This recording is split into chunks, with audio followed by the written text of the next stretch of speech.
Good morning, everyone. Clint McLaughlin here with Midwest Market Management. Got Riley Sykart on with me here today. It is May 20th.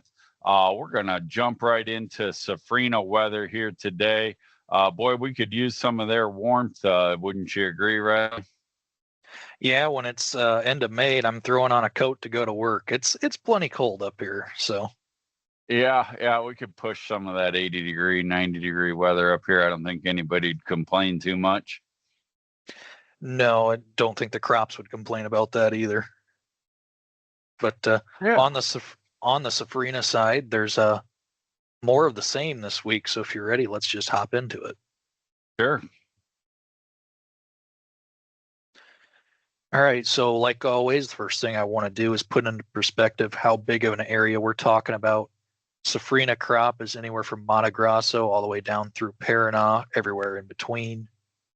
50% of the Safrina crop is in Mato Grosso, so that's your most key area to be watching, but everywhere in that area is crucial.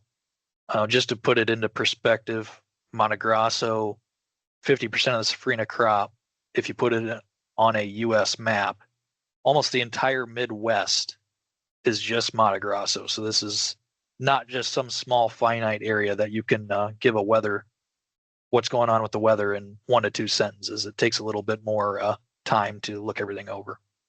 So moving into this here, 1 to 5 day temperatures, kind of like we mentioned. In the south, they got high 80s. In Mato Grosso, they got low 90s. To the northern side of Mato Grosso, harvest looking to begin potentially this week already, Clint. So for those guys, the heat isn't making much of a difference. But anywhere to the southern side of Mato Grosso and anywhere south, as they're still filling out their grain, they could use not a ton of heat. And if you look to the south, a lot of temperatures in the 80s, so they're getting kind of what they want on the temperature side of things.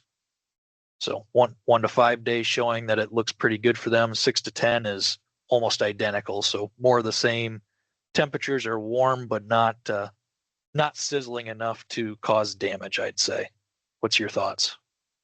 Yeah, absolutely, especially for the crops that are towards the tail end here, just drying down quicker. And yeah, I don't see any major issues here.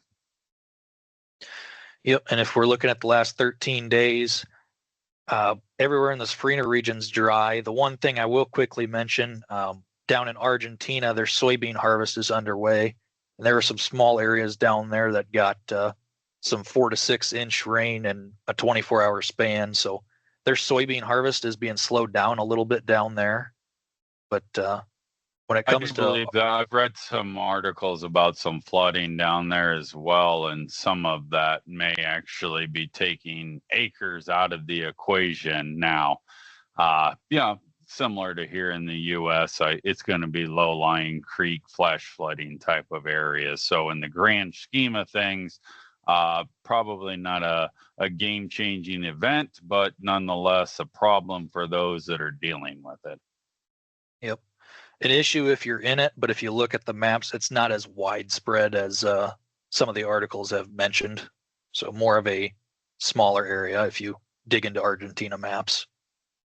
But moving into this here on the moisture side of things, we can see last 13 days of no rain starting to have an effect. Surface soil moisture to the southern areas, where that's the regions where they're still filling out kernels on their corn. So them getting rain right now would definitely be good for them, or it could actually start to have an impact, I would say, overall on their yield. So definitely important to watch there.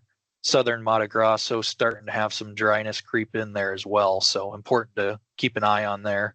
Subsoil, not quite as harsh yet, but they're chewing through what little reserves they had. So would look to see if there's not going to be any rain in the forecast. These starting to get a little bit more yellow and brown and not look so friendly. So interesting to watch there. Moving into 1 to 5 day, some areas down in Paraná looking to potentially be getting some rain, but other than that, a bunch of big fat zero again. So moving into the third week in a row, seeing that. Yeah, getting rains where we don't need it and no rain where they would like to see it. Yep. And 6 to 10 day, a little bit in Mato Grosso do Sul.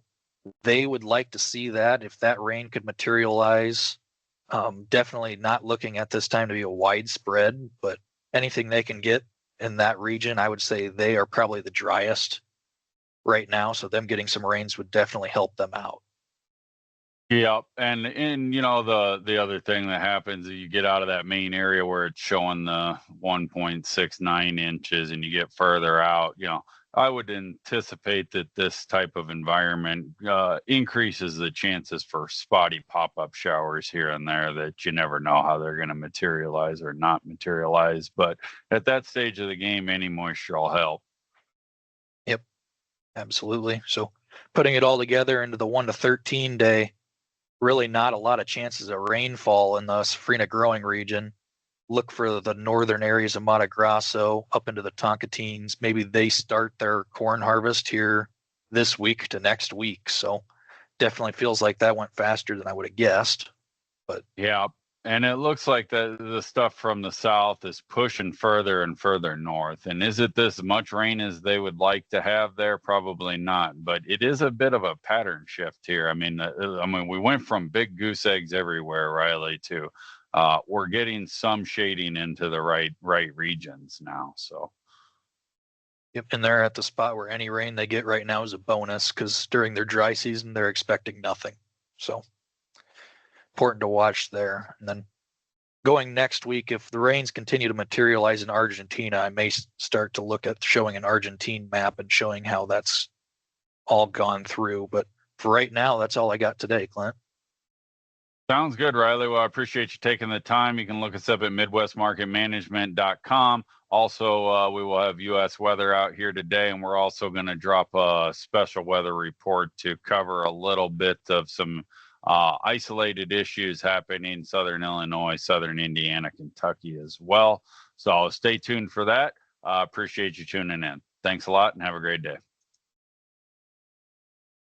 This material has been prepared by a sales or trading employee or agent of Midwest Market Management and is in the nature of a solicitation. This material is not a research report prepared by of Midwest Market Management Research Department. By accepting this communication, you agree that you are an experienced user of the futures markets, capable of making independent trading decisions, and agree that you are not and will not rely solely on this communication in making trading decisions. Distribution in some jurisdictions may be prohibited or restricted by law. Persons in possession of this communication indirectly should inform themselves about and observe any such prohibition or restrictions. To the extent that you have received this communication indirectly and solicitations are prohibited in your jurisdiction without registration, the market commentary in this communication should not be considered a solicitation. The risk of loss in trading futures and/or options is substantial, and each investor and/or trader must consider whether this is a suitable investment. Past performance, whether actual or indicated by simulated historical tests of strategies, is not indicative of future results. Trading advice is based on information taken from trades and statistical services and other sources that of Midwest Market Management believes are reliable. We do not guarantee that such information is accurate or complete, and it should not be relied upon as such. Trading advice reflects our good faith judgment at a specific time and is subject to change without notice. There is no guarantee that the advice we give will result in profitable trades.